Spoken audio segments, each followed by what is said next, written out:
The Steam Deck OLED is arguably one of the best gaming handheld currently in the market, but I think it has a problem and sadly cannot be fixed.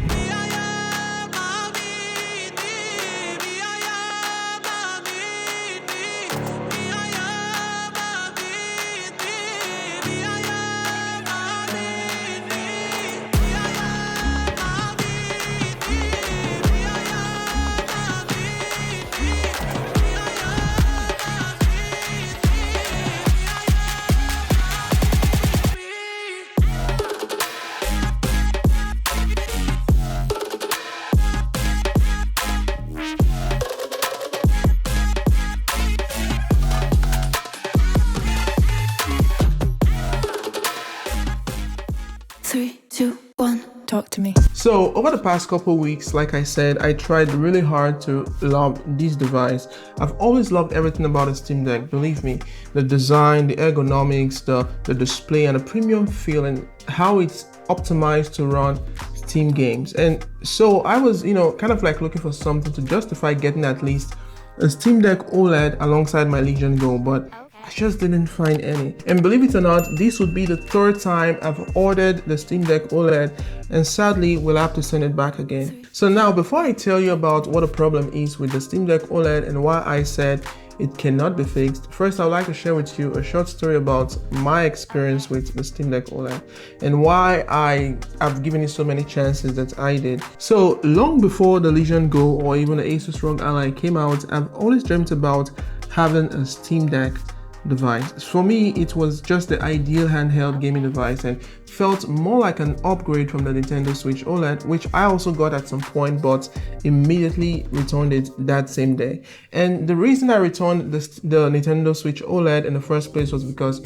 one of my all-time favorite game, DC Universe Online, and let me know in the comment section below if you also play that game. I really love that game. So they released the Nintendo Switch version of this game, but when I got a Nintendo Switch and downloaded this game on it, the quality, honestly, it was just crap. And I heard the game was also having issues running on the Steam Deck at that time, so I decided to get a PS5 console instead, and obviously the gaming experience on the PS5 looks fantastic.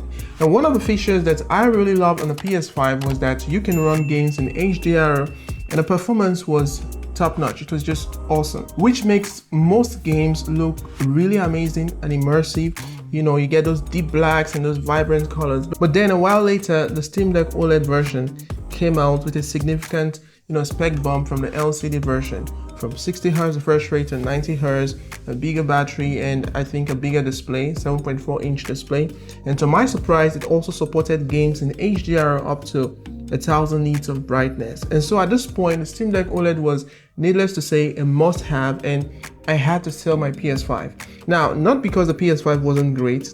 As a matter of fact, the PS5 was just fantastic, and even the Steam Deck OLED couldn't be compared with the PS5 quality.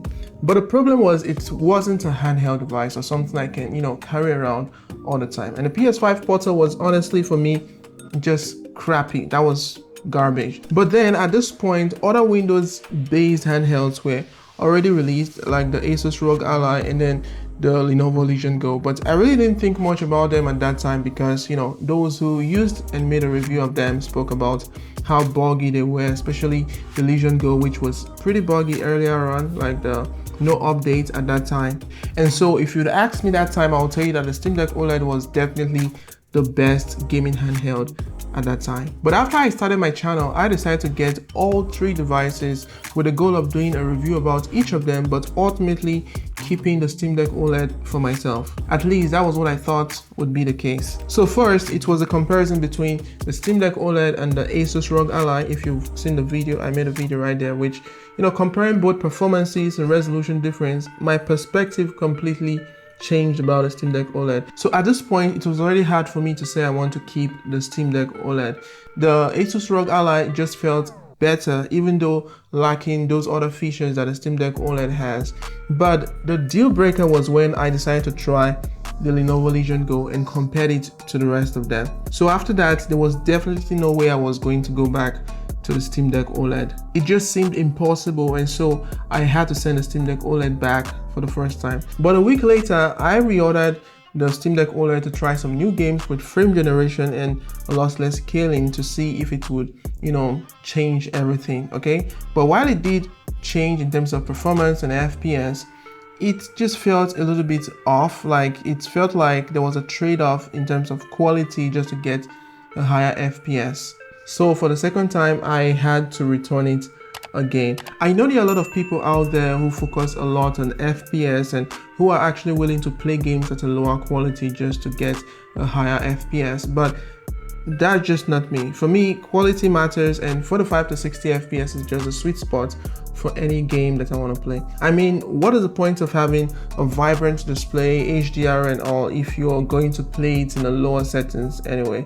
But last week I decided to order it again, which is the third time, and this time it was because it was included in the summer sale on the Steam store, if you've checked. And the reason why I actually ordered it again was so that at least I can just have it as a supporting device alongside my Legion Go. But after comparing it again side by side with the Legion Go, I finally realized what the problem was with the Steam Deck OLED and the reason why it don't really appeal to me anymore. And believe me, I think Valve know about this problem it's about to mention.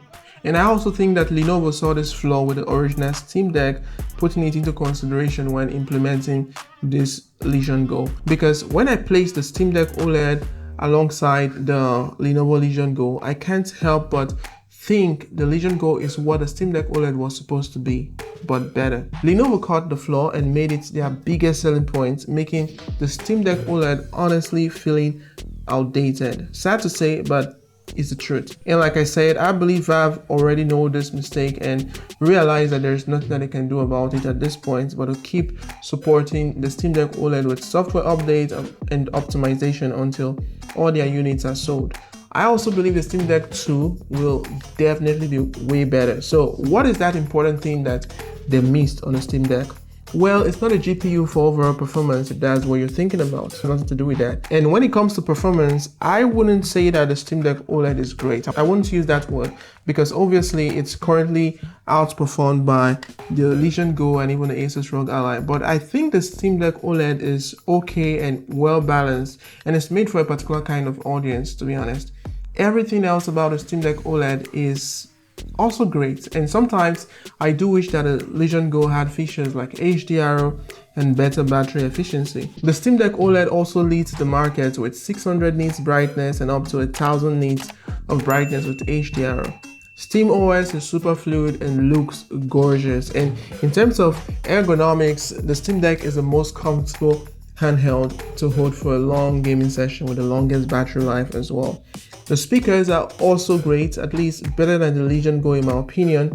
And speaking about weight, it's not as heavy as the Legion Go, and it comes with a carrying bag as well as the Legion Go. And I'll say again, performance-wise, the Steam Deck OLED can pretty much handle most games on high settings, even though I've actually tried to play some games that did not work. For some reason it didn't support those games, so the games did not open. I had to close them. Also, with new software updates from Valve and the introduction of frame generation and of course lossless scaling, most people won't have a problem with gaming on this device. So overall, the Steam Deck is good enough, but the mistake that Valve made that cannot be fixed is the resolution on this device. The 1280 by 800 resolution is honestly not enough, and if I hadn't gotten the Legion Go and experienced how amazing a high resolution on a gaming handheld looks like, I honestly wouldn't have noticed this flaw on the Steam Deck OLED. 3 times I've ordered the Steam Deck OLED because I wanted to love it, but after seeing this flaw, it's just hard and sad to unsee. I've played the Steam Deck OLED side by side with the Legion Go, played similar games on both, and every time I've found myself preferring the Legion Go. And the reason is because even though the Steam Deck OLED is brighter and looks more vibrant with HDR, the lower resolution just makes everything pointless. Even the ROG Ally with a lower 7-inch display was able to get 1920 by 1080 resolution. So I wonder why Valve actually missed that. The lower resolution means a huge loss in graphic details when gaming, and if only the Steam Deck had at least a 1920 by 1080 resolution, I'm sure I would have considered it, to be honest. The colors pop, the blacks are blacks, but honestly, if you've used the Legion Go, you only wish, like me, that the Steam Deck had a higher resolution. And while this might not be a problem for some people, it was for me the deal breaker, especially if you're someone that have gotten used to gaming on consoles like the PS5 and Xbox Series X with fantastic graphics. So now that I've tried several games on the Legion Go, the Steam Deck OLED honestly feels like gaming on my iPhone, kind of like on the same level. And of course, that's just the feeling I get. And by the way, the Legion Go is no slouch when it comes to color vibrancy as well. But even with that, it gives you that high resolution of up to 2560 by 1600 and a 144 Hz refresh rate. So you can enjoy the amazing graphics and those fine details. And quite frankly, I have to say at the moment that the Steam Deck OLED is not even a competition with the Legion Go. And just like the Nintendo Switch OLED, I believe its time has come to an end, especially with many new Windows-based handhelds that have just been released, like for example the One X Player X1 Mini, which alongside the Legion Go supports the use of eGPU to get even more performance for your games. I also believe Valve knows this, and I'm certain the Steam Deck 2 won't make the same mistake. So if you'd ask me, I would say get a Legion Go if you can afford it, or the ASUS ROG Ally, and I assure you, you won't regret it. And I want to say again, this video is not sponsored. I'm just giving my recommendation based on my personal unbiased experience. You can of course still get a Steam Deck OLED if you want to, and the resolution, if the resolution isn't a problem, especially if you're tight on budget, I will sure recommend the Steam Deck OLED, and I think it will do just fine. Anyways guys, let me know what you think in the comment section below, if you agree with this or not. And if you haven't already, please give this video a thumbs up, and of course consider subscribing and turn on notifications. Until next time, keep gaming and of course play games responsibly. Okay, I'm Samson, this is the Gadget Guardian, and I will catch you guys in the next one. Peace.